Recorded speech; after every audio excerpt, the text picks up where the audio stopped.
Bismillahirrahmanirrahim. Assalamu alaikum wa rahmatullahi wa barakatuh. Amanya nadobozi nze IBRAH Mukasa yonna gy'osinzira okubanga otulaba nkwanirizaako olunaku olwaleero ku Extra Digest mugoba nsonga. Olwaleero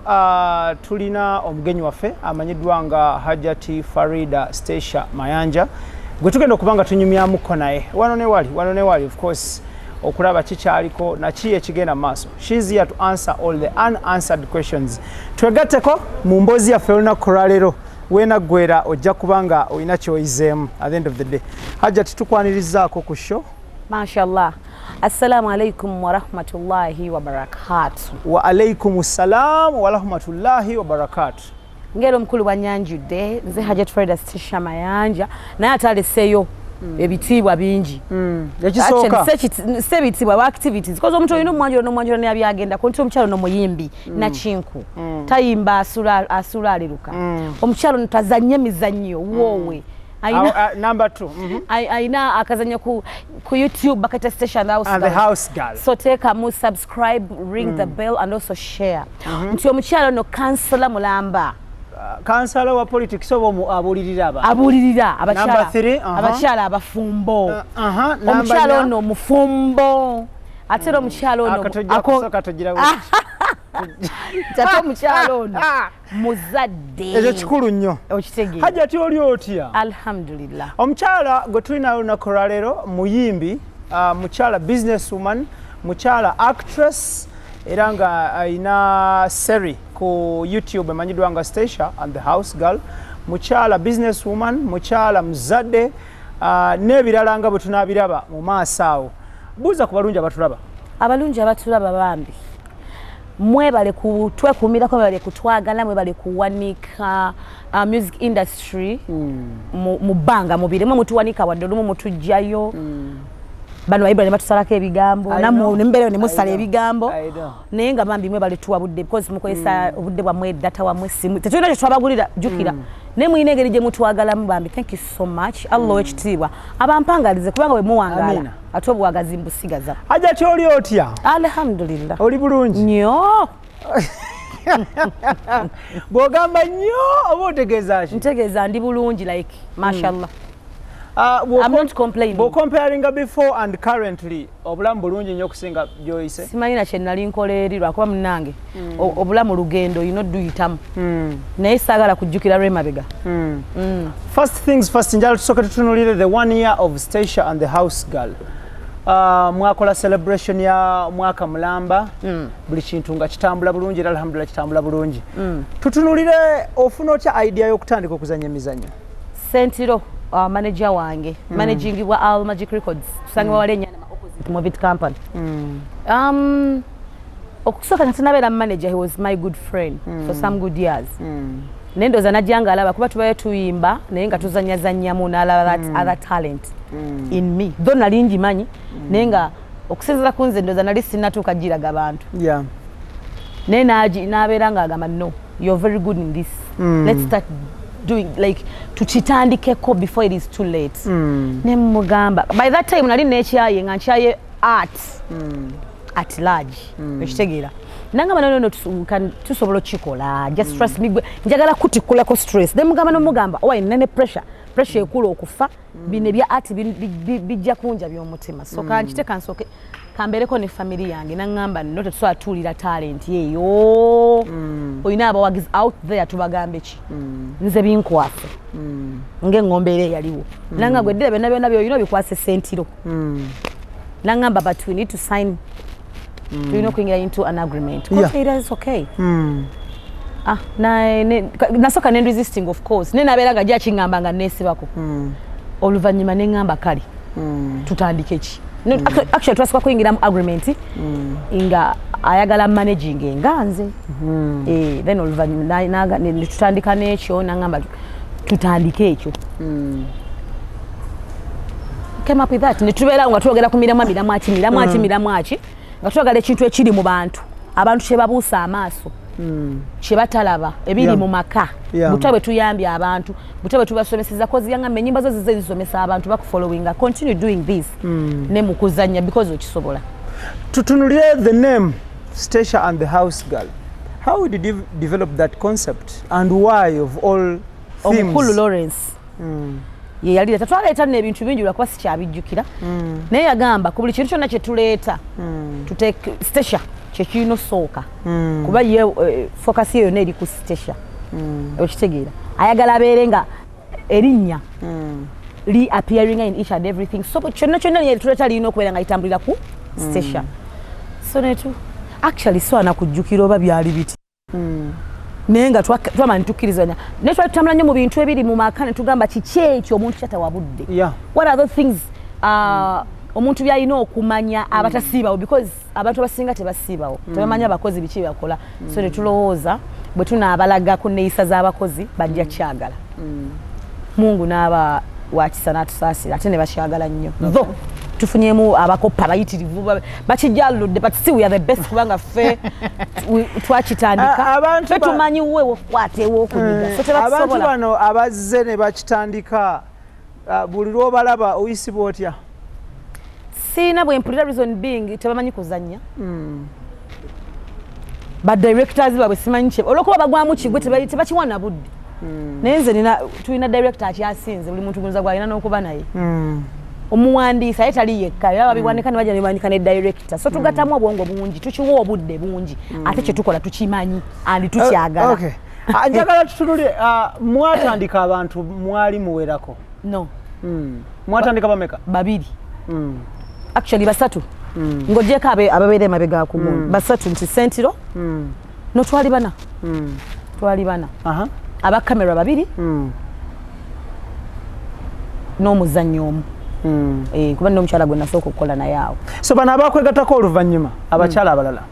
twakoze auditions bali abakyala before that anti oluvannyuma lw'okubeera nga abantu tuba bakipiikinze bakyagadde ng'omu tasobola kukivuga yekka ne tugamba katugaziye olugero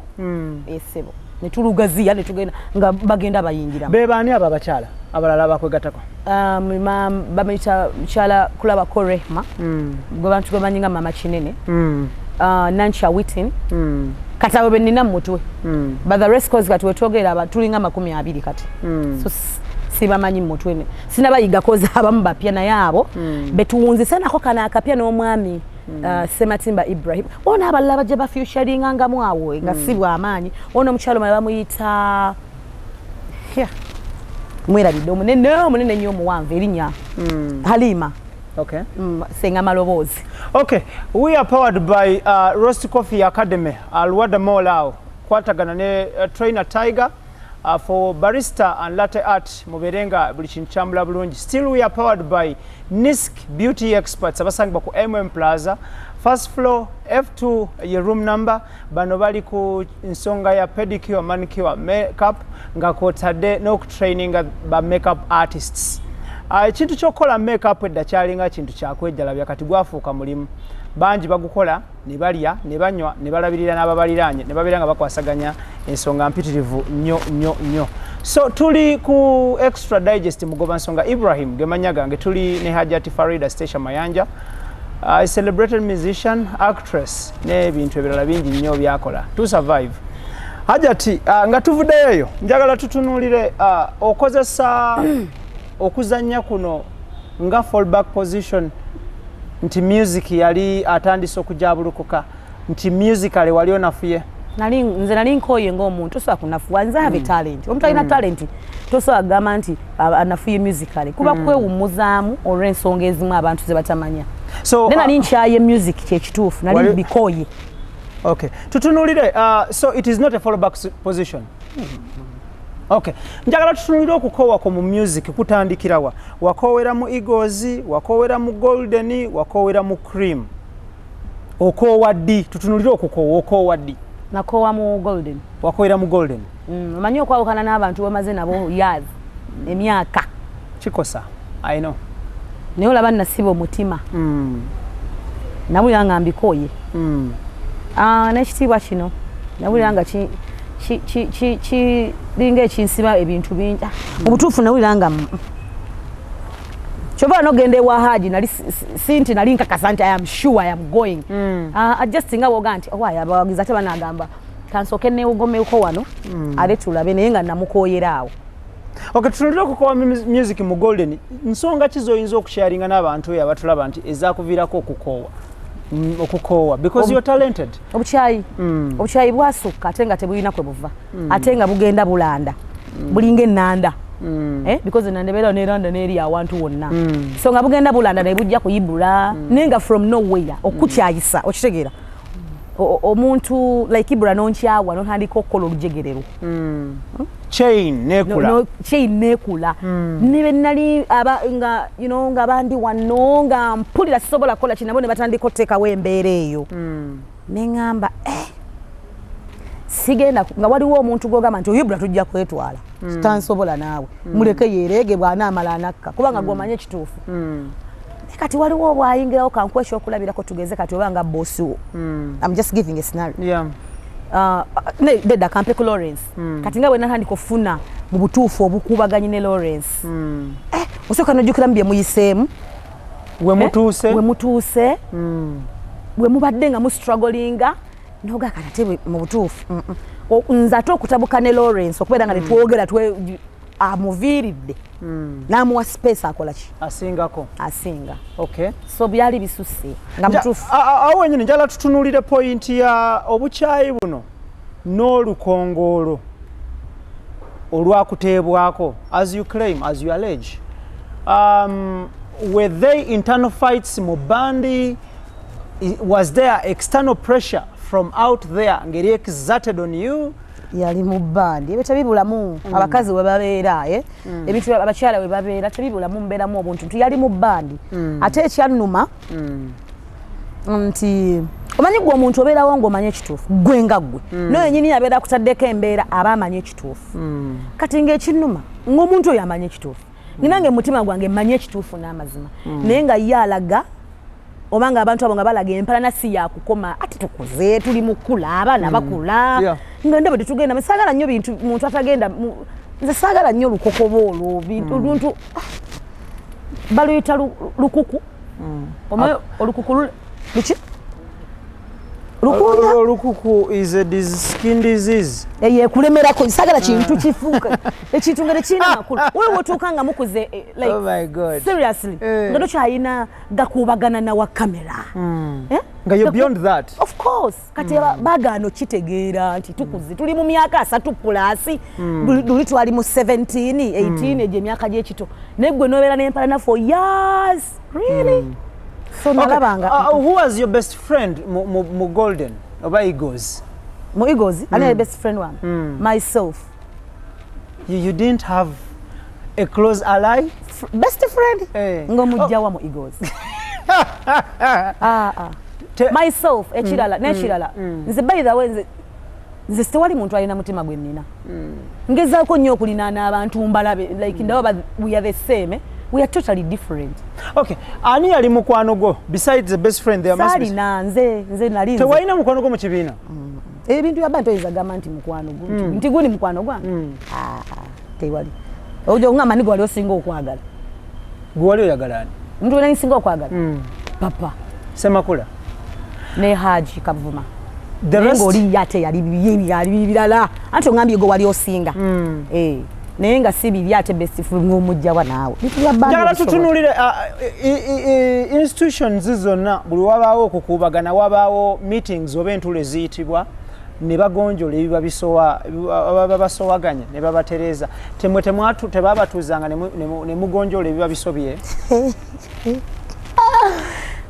kyabeerawo oluvannyuma lw'emyaka nga 6 emirimu gye nzigo kakweko omanyi lwaki bagamba tetwasoma tukola ebintu nga biri byakyalo nnyo ekampani eteredde ebyo ebintu byesookerako okitegeera naye kankireke naye gwe kyoba omanya kali twatula olumu mu myaka 6 ndowooza ne baga niba nekyo kikyo ndowooza wali basooka oba ne balweta bamusimanyi oba tebayina budde oba tebabifaako ndowooza bagenda nga kigenzi obutakanya bwamwe tubuteeke ku competition y'ekikyala etakoma era ndowooza nasirika nendowooza nga nange sibitegeera neza competition abantu bazimba emitima obimanyi mu nsi abantu kasita omubeerawo n'omusinga kano IBRAH n'ogula engatto ng'oli tewamugambye ogenda okola nga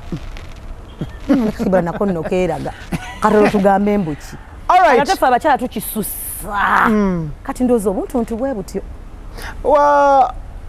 bw'ova waliwo olugero lw'ekiganda olugamba nti ovudde we bajjula ogenze gye bawaata oba gye basaaniika bwe wakola muvi y'okuva mu golden okwolekera cream production abantu bakulabanga avudde we bateekateeka okujjula n'ogenda gye bali mu kuwaata baali bafumbawo tomanya bantu balabira nnyo ebintu ewala okay tunulye move yo from golden to cream production ogirating otya gwenge yagikola as a sole decision maker nagenda wa musiramu munnange nagenda wa actually kyesayagala nze sayagala kulaga nti ndi mu lutalo kyovola saavaayo wadde bankonjera bingi ate abantu abo ab'amaanyi bamanyi swana beerabira basasula sente empitirivu nnyo mu nnyonoone era baakikola ab'amawulire bakwonoone gwe toli wa mawulire nga nawe nakubira nenkugamba IBRAH tugenda kusinkana ku lunaku lwa kiyama nongamba abulaaji ati ekyo kyoyogedde okiraba nsonyiwa wallahi nnaku enegamba IBRAH gwe musiramu munnange ebyo tugenda biraba mu maaso kakati anti gwambuuziza ate nga gye tulaga naye bambi ebyadda nze saagala kulaga lutalo yensengwa kisaavaayo kubaddiza nti oba kino oba neewozeeko banyinyonnyole koze ensonga zange zaali nnambulukufu ate nga za mazima naye oba oli awo byabanyiiza kukizoke nensonga lwaki nagamba bakolagana nani nga nkyagala okugenda nga nnyimba nendaba nti wowe watali lutalo nti hajaluna weyawo balyokke naye so neŋŋamba I think ndoza bwengenda newaje tekirina bwe kijja kunyiiza nja kusigala nnyimba ate nga siina kyenkoze eki bwe nkosezza so kyekyala ekigendererwa kyange saagala kukosa ate nga saagala ne mu bantu babeere nga tebalina we bandaba kola kye bayita self evaluation evaluate yourself mu golden band ne mu cream weteeke ku minzaani anti kati eno abamaanyi baaliyo bangi ng'oyinza oba okwenafuyamu n'otomanya bulungi bw'ogwa kubanga olumu bakusookanga olumu ba ne bakola ki ekisinga oba n'oyimba nga abantu oba nga sheri mu kuggwa which is okay era babeerawo basigala bakyakwagala kati ate nno tewaaliyo bangi nga tuliyo ndowooza nze n'aruuna mukwano nga wootuuka oba nga ninga yakatandika ninga omuyimbe yavudde e Bulaaya saawo nina engeri gye neenira wanerawamu ne nga abangi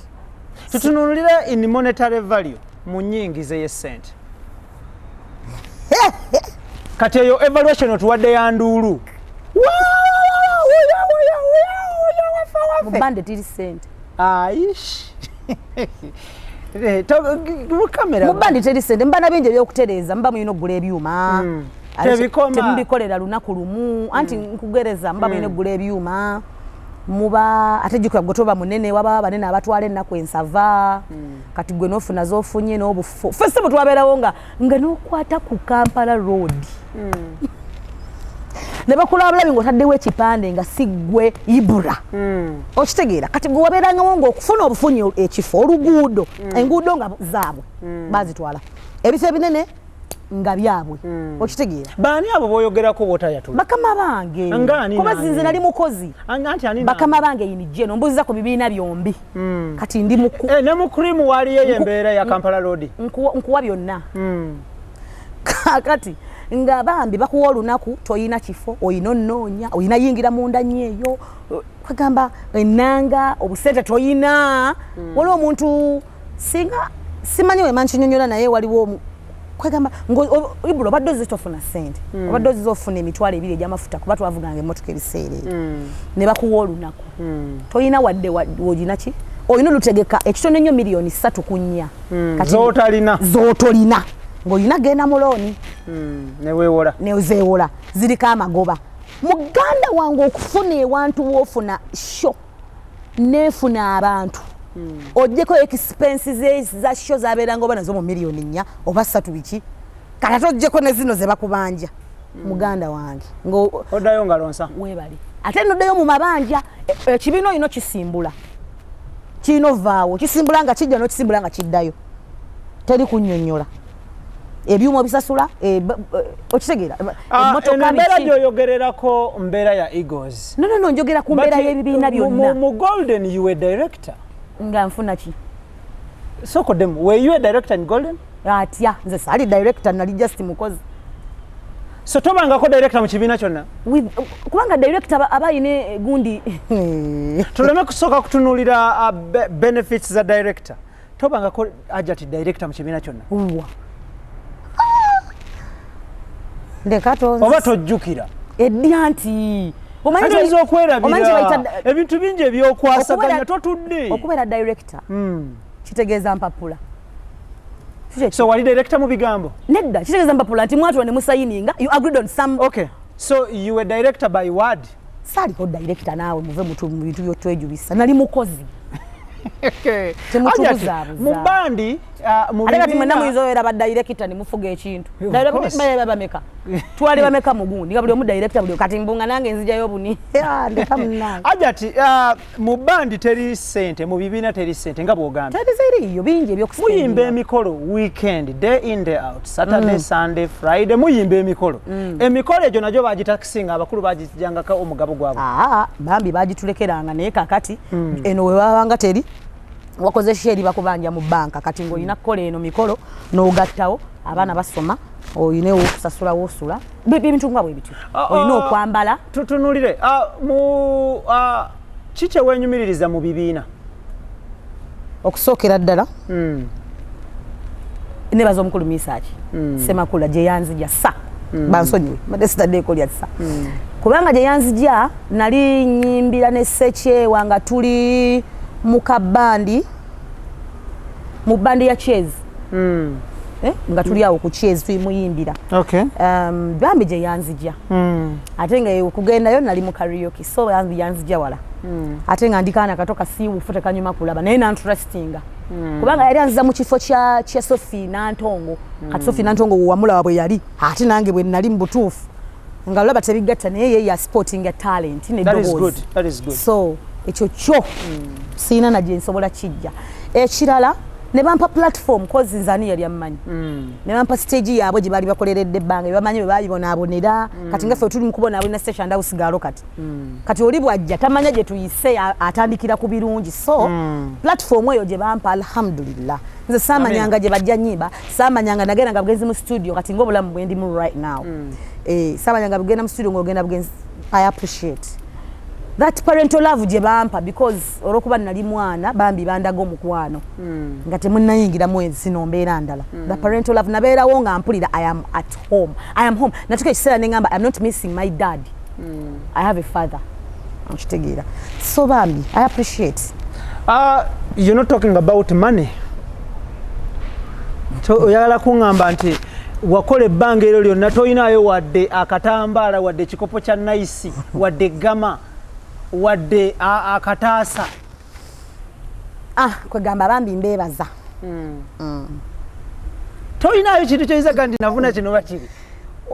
nze IBRAH siri muntu saagala ntalo siri muntu ntalo ate ndi mukazi wa mazima twakolanga sijjagamba nti bampa tebatuwanga nnaku bambi baazituwa alhamdulillah ajate naye nga kyebayita because fena at the end of the day tufune ssente tukola wano linakola ne tubeera nga tuli ku salary scale yemu nti abakozi mwena mufune miliyoni egi but nosanga nga waliwo ate ali obubi ennyo ng'alinga tafunirako ddala ne wabeerawo ate ng'oli ali bulungi nnyo ng'oyinza okulowooza abba ne company so wali mu category ki eyo because tutunulire you were at the same scale with others abataali banene mu kibiina oyagala kutugamba nti gwe walina amayembe agatwalanga esente zo oba waliwo ebitegeezaaluddawo anti tonnaba nakunda ezo entono ze wafunanga ezo twaziryanga ezo entono era zaabanga ntono nga muzira naye ombuuzizza because I don't know nze sitegeera kye bayita ssente oba nze sinnategeera kibuuzo kyo muwendo kyokozene gwali oyagala ogwo gwali sikwagala omuntu yenna bwakola manyi lwaki tubonaabona lwa ssente kuba bulungi okubeera obulungi that's why omuntu n'ogamba kamboneebone kankole bwe nti ne nnakolera mu mbeerayo kubanga ebya egos byo saagala byogerako okubanga afunafunamu ku ssanyu lino negambye ery'ennaku byali mu golden band naye batuwanga naye jjukira nkugambe tewayinanga kifu muganange ngofuna wooteeka bakimanyi ngotosobola genda noteeka kalenda of course kalenda okimanyi ogenda kikuba ajati wali wasayininga contract kyeyo wali wasayininga contract kye yali ekulemeza mu bufumbo bw'ekibiina buno butakyabulira mukwano nze nno mukwano munnange oguli genuine and I appreciate mbasagala kuva wali muntu yankolera kirungi ndi muntu ajjukira. Why would you suffer on the expense of others? I didn't suffer cause kankubeko by the way nali nyingira music sajingira munga business oba nali sibiraba oloshedo ngo sigenda kumenya yaberanga nyabindaganye bya sente nenga ngakubuusa ngaberamba kyekigambo ekituufu ngaberamba mbuusa newe kubanze nayina laavu ya kintu nengeri gye nakiyingiramu cause sakiyingiramu IBRAH ajati nti mugenze show oba tutegeraganye mwami Semakula nti kakati ogenda yimba oluyimba bweruti bwetugenda mukasiyuka ntulusayininga ofunako bwezi zira ngenda mu studio nze nga nsayininga busayininzi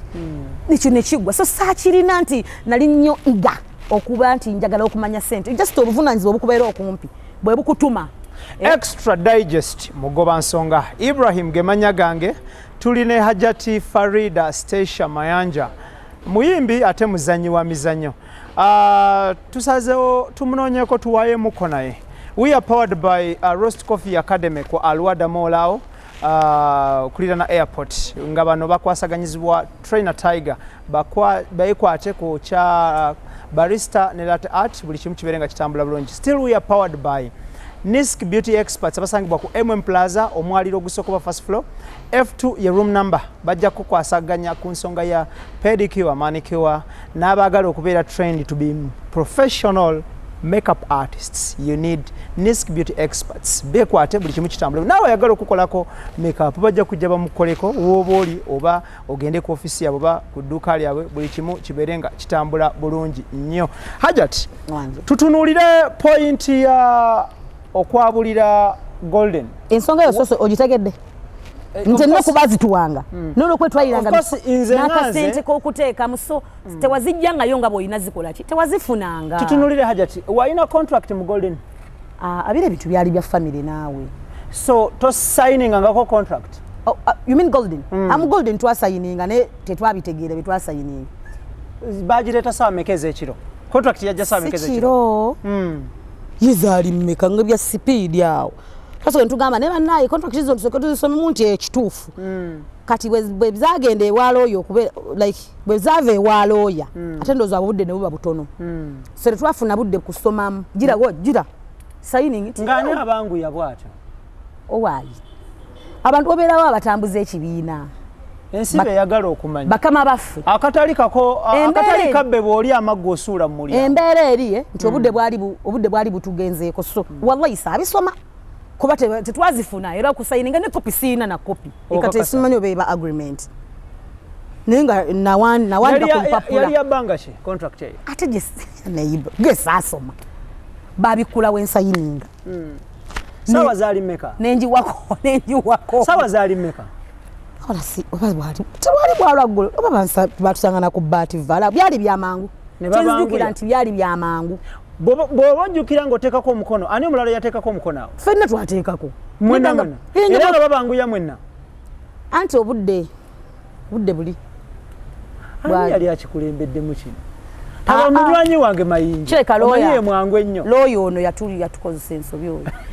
yazireta late okay kakati nga tuvuddeyo eyo tunulire bw'ogenda mu cream wa Haji Haruna mbiri wa signing contract family era nayo tewateekako mukono lwa family yo mwabulira otya samwabulira okyaliyo mu cream nafuna bizyangu yangoba yagoberawa ku TV okyagijjukira TV ko yasizira okugoba yali TV anti nze kagundi kabana kali ka BBS nagamba nti nkugobye kwe yagambira nti takyakola nange sikyayagala kukola naye nga ate ndi mulwadde wali nakasebe nali abali bansibudde a week nga banongosezaamu omwana afudde n'omugongo nno nga gwannumira ku share nali nziba show bombi bali tebazzenga nze okuba kiraka nga nokuba ekiraka so naye menyimanyi nnyo ate ndoza ne stage neseseetukamu awo n'engwayo naye nga yangobera ku TV bambi nanga nga tenze ndi mulwadde byali ebigambo bingi naye saabiddamu nagamba bugambi bwe wali oyingira wayingirirawa twatuula ku hotel eri wali emakini bagiyita linsa kali awo emakindi awo ng'oyambuka bagiyita tandem Tandem. Yeah. Tandem Hotel. Twatula ku Tandem Hotel. Nitwogeramu awo netwogera naga tujja kukola ebintu byonna. Nitwogeramu awo bane kapo yajja. Kaziwe kapo. Ne manager Bashir. Netubyogeramu awo netuyingira ekibiina. Endogo netandika. Muziki ne gusumuluka. Oba oli awo oli ku TV nga haja akugoba. Enese si tekyava mu bbanga. Era ebbanga linabeerawo mwalimu agantuntu. Sijja nabuyita buntuntu. Kubanga tebwali butono naye nga ngamba yi ate ne wano. Yi ate bino. Kyogamba kwali kubuka mu flampeni kugwa mu muliro. Sikyogedde kigambo mbuuza bubuuza naye anti mbuuza baga byansobera nasoberwa bagamba obayenga baga nti osobeddwa ewakane mu kibira nene ngamba ndi njabigumira mukyalo nsobola obi kwata empola nga womanye ensi wetambula ati mbandi awo nalwadde ndi mbizibu byange ntyasootinga biwundu byange lukindo nga womanye lukindo bagaba 6 months ng'owummudde naye nno nze nalingana kummula mwezi ogwo kubanza empumula gumu n'enzirayo nga njatandika kukozesa mugongo guno kyokka nno nago baali bampadde omwaka nga sikola nene nga nze naali awa naye nali nkyalika wiiki nga nvudde wiiki esooka ey'okubiri oba oli awo ne Ssekyewa nno n'avaayo n'ayogera neŋŋamba mu bantu bonna Ssekyewa newulira simanyi mbadde sirina kyembagasa mbadde sibongerako infact bafuna n'abantu okusinga luliko nze bambi mbadde nemesa abantu bano nze mbadde ekizibu omukulu w'ekitooke yagamba atya mu bigambo bw'oba ojjukira saabi wabudde yagamba saagala kukola sikisaagala kukola kati ekyo kigamba Stecia mutayagala kukola ne baŋŋamba bampa ennaku ezinzijanjaba simanyi nga ziba miliyoni mmeka simanyi bampa ennaku mmeka saazimanya mbu haja alimba simanyi ayinza oba yayina gwe yaziwa ne sizikola kugamba biri awo nga byali biyungeyunge bambi baleka balina bye bamugamba musajja wattu naye manyi naye yakikola nga mu butanyu oba oli awo so novaayo nga bakugobye kati omuntu waba ayogedde omuntu n'agamba nze ge baŋŋamba Ssekyewa yagamba ye baŋŋamba namulaba Ssekyewa ye wamulaba bonna nabalaba naye nga ndi wali baddekawo nga weewuunye notowana nnyo budde naye kyanneewuunyisa ye mukulu Ssekyewa ogamba kati ate bafuna n'abantu ekibiina kiwandiika bafuna abantu ababalaba balinga abagamba nti gwe wali osibye n'abawagizi nga tebakyajja mu bivulu kakati ate bafunye abantu bangi nnyo babalaba sirina na kyembayamba ate kyenyuma nannyo nga siriiko okakasa konze oke gundi eryete kurimu eryete wasembayo dde bawuliza bali oke besides covid ono anti kati ate luli saddamu bawuliza kubaawo ate nali ngobeddwa kati awo neneeyambaddewo ntya nga omanyi omuntu omulamu saddamu bawuliza omisinga ki mu cream production mu cream sina kyemisinga ate ki walekayo kyekiki ekyetagisa okujjayo tukigireyo ku TV wano teri munnange tobaawogera tebalina mutawaana teri nti mabanja nti ki gisiteze ennaku zineweyako haja agamba oba bambi bamala ne bazisasula naye baleka bababba kubanze sente saazifuna nze nesasulira sente zange ezenakasero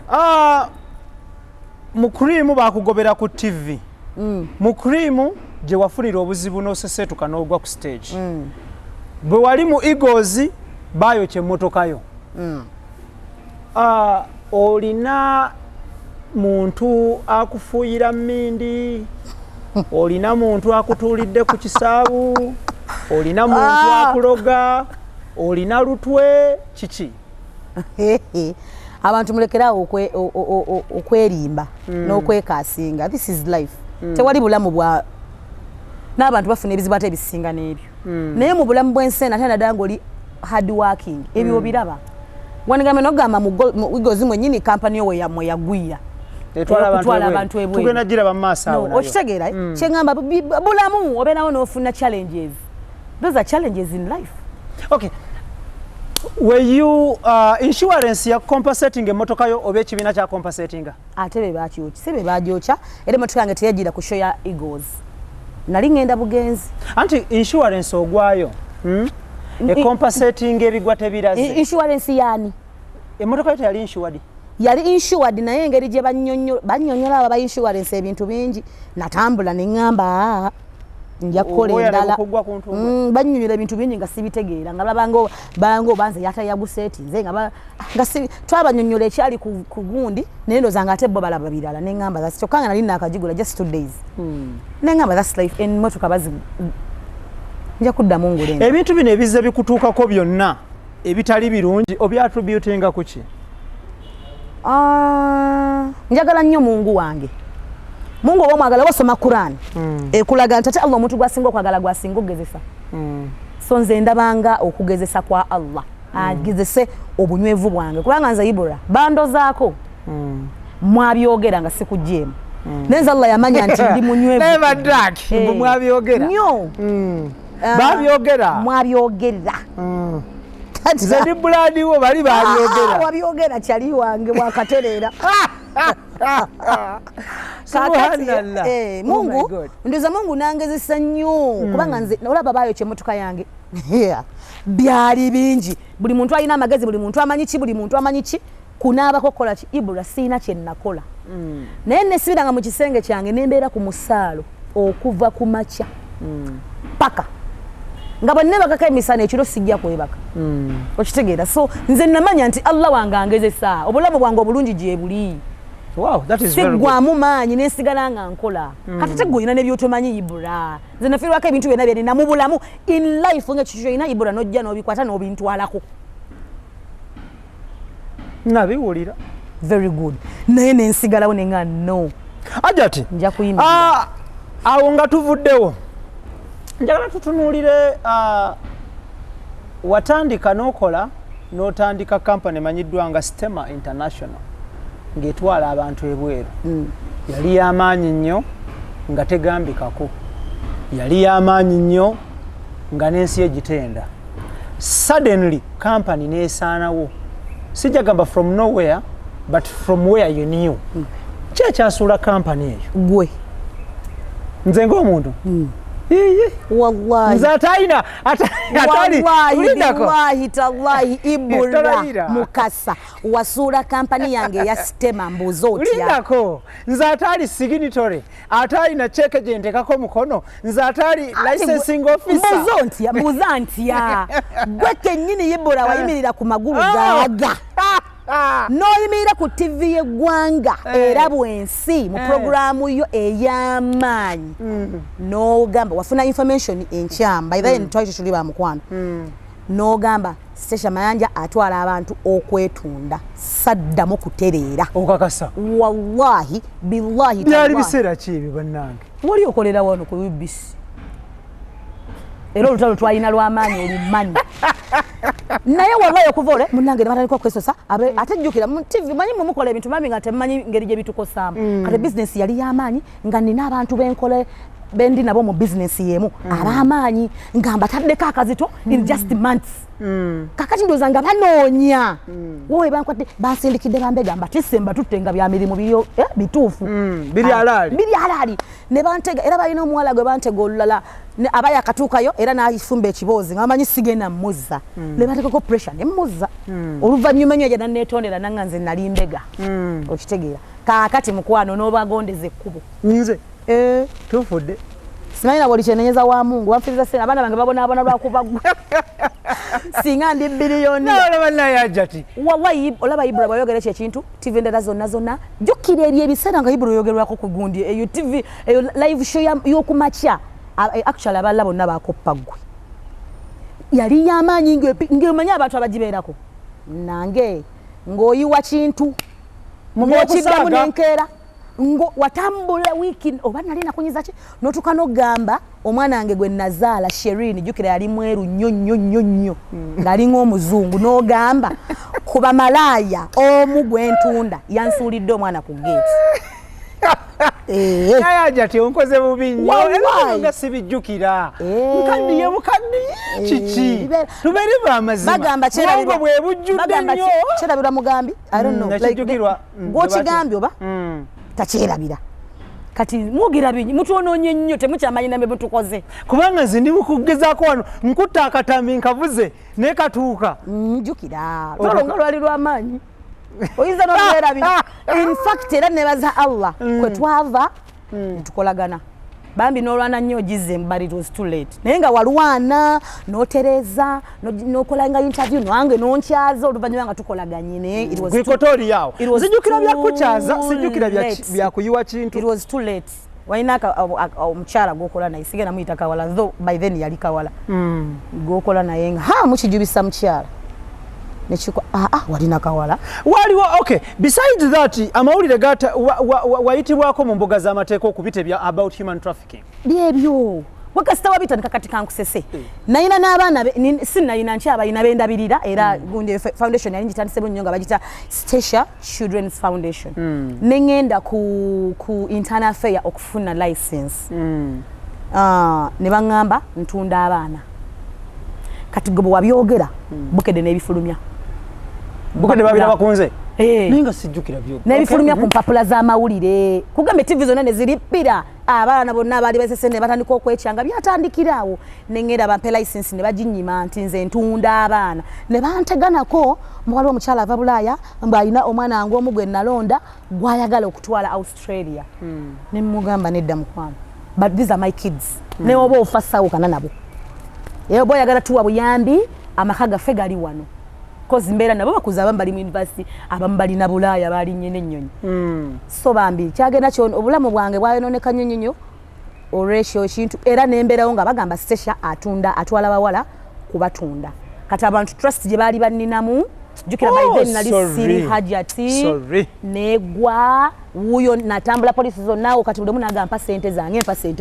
eri wasasulayo date basesema neri nenfuna abaoyimbi abanziba it was too much so wait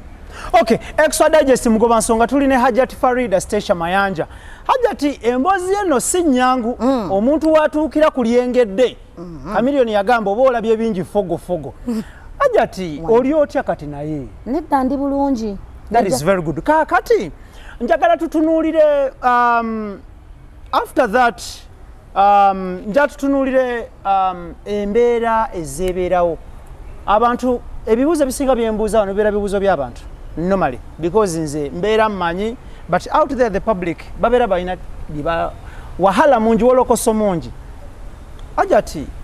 wakafumbirwa amali ameka maama wange 20 22 obadde onkutudde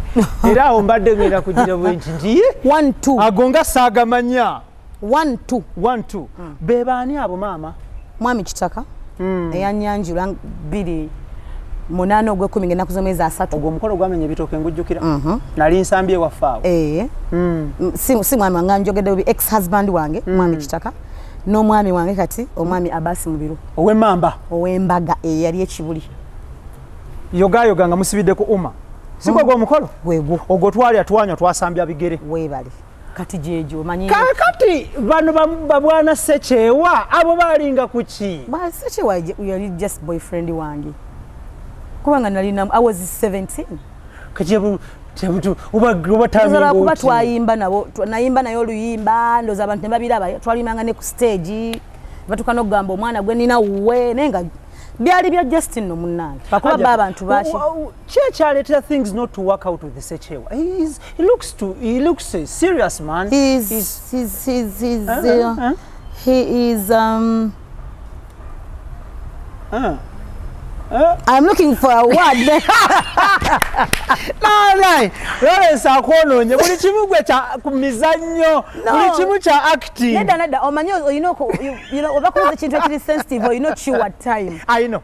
Singo chibukira naye nga Charles did you try to how do you categorize him, define him? Describe him. When I beera girlfriend wa Charles nali muto nga ndi musiwufu nga ndi mwavu nnyo nga ndabika bubi generally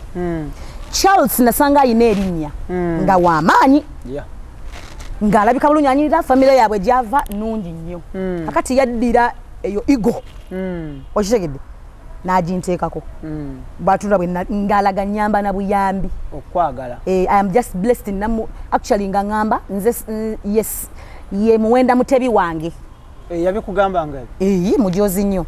yabikugamba nga mu biseera ki ebyo ebyo byennyini byeggambye zinca ngamba mu budde ki mbulinga muwujjaddeko omugambako mwebuuzaako mugambako mugende out nangawo kati okime yoki kati ng'abantu mbage nti ntudde na kiki kino so embeera eyo alina nnyo olugeregereza olwo kati yakusanga wansi n'ogamba ndi fandi nze ndi muntu omwabulira otya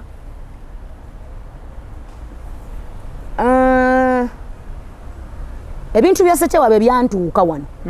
n'owulira nga bibimbye neneeyisaayi netunulamu neŋŋamba ndabika nze nvaako nno obuzibu nze nti jja njagala nnyo nali nnyomba nnyo kyekituufu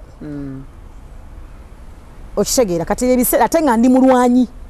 nnyo neŋŋamba ndabika nze mumazeeko ki emirembe kati kankyusa olupapula akati bwe nakyusa n'ensirika kati ate oba ate yalabanga oba ate yalaba kiki yalaba omuntu ali different nga byonna byanjawulo toyomba tolwana simubuuza ovaawa simugamba kulikayo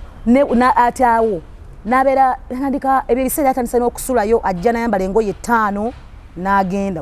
naziteekako zonna nedda maama walla nakata kasako yalina ka crossbag nkabeera mu simu nga bwe nayambala jiini eno nenyongerako n'endala yes oyo dikulasi yakola ebyo nayambala crossbag nga mulimu radio walingamu CD ng'abeera weza kamiliyoni obulamu bwe bwonna mukwano gwa kamiliyoni nnyo n'atambula n'olowooza agenda kudda baasi yatusanganga kubanga yatujjanga ku AY kati nga ye ndaba baasi tusimbudde ndaba eyimirira ku Makindi House gendo girota ng'omulenzi we yafubutukayo omaze wiiki tomukubako kimunye n'obulira ng'omutima gugenda kwabika kati bwe nagetinga used ndowooza nali ntandise omukyawa neŋŋamba owange siina geerega naye ng'ate siri willing muleka lwaki nali mwagala nnyo nga ndowooza nga ndaba oba ensi yonna eri ku ye amaanyi ge gaaliwa agaki ekyenjawulo ekinyusi kye kyaliwa ekinyusi wonaga nti kati ono wemuteera kino nkisubiddwa siina nate kye nali nsuba wadde naye yalimu proteins carbohydrates sodium nali musiru kyekigambo ekituufu kuba saawayiriza nali musiru katonda yakola Idris nze ng'omuntu kakati munnange bwe nasirika actually nno nali ngenze nakkuba muwala nali nva Sweden namazeyo omwezi zize nga batukana n'ebintu ndowooza Ssekyewa yekka kiri mu keesi kya Ssekyewa nkomyewo ng'omuleetedde ebintu of course ng'omuntu nkomyewe waka omulede bukalifuwa nkomyewe waka ndi awo kakati mande mu nnyumba neefulukuta nnongoosa akawala bwalinga basatu ne bayitawo kakati baba bayitawo nabagamba mumanyi abeerawo ti Ssekyewa ne Stecia olwo ku muzigo gye mwapangisanga Ssekyewa ne Stecia babeera omwe rooms zaali meka rumwemu naawe byonna nga biri omwo kwawula kati embuto gisulanga maya IBRAH no tewagala oyinza n'okuba kati gyokyali mukakati awulaja tibeddayo kakati ne kagamba manyimu omwo munda nange omanyi Stecia yagenda bwe kumbe mwoli naye amanyi Ssekyewa engo yasula no tayara buliri kati okuva ddi kati alina essuuka ziriko za bumuli njeru nga zirimu obumuli bwa bbulu nensoka neziruka nengenda nenzikebera nga zezo tazikyusa biki kakati ngenda okuva okukebera obuliri okudda ng'abaana bambuse ate nze ngeri ebyo biseera ng'ebboba lyenenna neŋŋamba muno mu nnyumba mwayingiddemu n'omuntu mu buliri bwamwe bw'amasuuka ag'obumuli aga white awo wennyini nalumbirawo nemunonya ne banengera nembagoba kati we nabagoba batuukira waka ne babula nendoka ngenda nga nsamba ezi zonna ebiseera nga sirwanye bitooke byebigwa omukyalo omukadde nanga sibimanyi saa kumanya naawe omukyalo omukulu n'avaayo naŋŋamba kiki nga nsalikako omusajja mbuuza nnyo abantu saamubuuza namugabwe nesooka onveeko njagala mwana wa wano nga sisalikako omusale gwe kyoba omanya naŋŋamba kiki nembimwekyamawo ate wenesoka nentuula wansi nenkaaba obusungu nga bunzita nembimugamba abawala bajoga omukyala yambulira ebigambo nakati ebikyanvugira mu matu ye sound njuma era nzize mbitambulirako kakati bwe nakyusa ng'omukyala we yaŋŋamba Ssekyewa n'aga ono nno omukazi yasooka n'agamba ayagala kunzita ayagala kati nga takyadda waka yekka adda ne gurupu adda ne bakalimu awo waliwo omuvubuka amuyita Edi Sweet mumanyi adda nabo biki ne Edi Sweet yali mu myaka emeka bannange tabanga atuzaala adda ne bansamba awo nsamba trumpet kubanga nze nkuzaala myaka emeka kubanga nze nkuzaala olunanga ayogera eby'emyaka gyeddu kubanga Edi Sweet ne IBRAH tereera kakati owaayo ebyo ebiseera mwali musula Kakembo Road oba yakagendayo yali yakagendayo yagendayo nga twawukanye ku Kakembo Road mwasulangawo twasulanga emabega wa ewaayo itemu ewaayo eri wali chachi yaki chachi y'abakatuliki eyo njerabidde St Agnes around nasulayo ke ngono ogiseeko boti nga tusulaawo eyo zone bagita Kifamba zone ewa Haji munnange manyiwo bwe nakyuka nasoka nalooza ngenda mmuta biki nama n'agamba ono nno bamukwanye kati nalyoka tandika okunkolako ebbuba nenga alaba nnono nenga ombubira kati kankole byennyini by'obadde okola nga ngenda ewa maama wange nga tusulaawo kumpi kwendizikoona netunyumya nga yangoba nagamba owaaye nangamba lwaki togenda nentuuka n'omugamba asigenda genda engera ziweze 8 nenyimuka nenfuna kaboda ebiseera tewaliwo kafi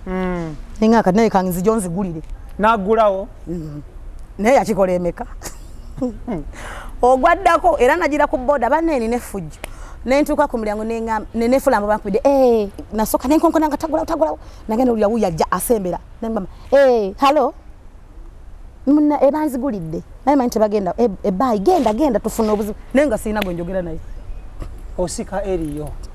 nga njagala naye afune ku payini gyenkoze ekyo nasitula olutalo ate nze tebansitulirako olutalo n'omukakanya kwolwo tetwaddamu we mwakoma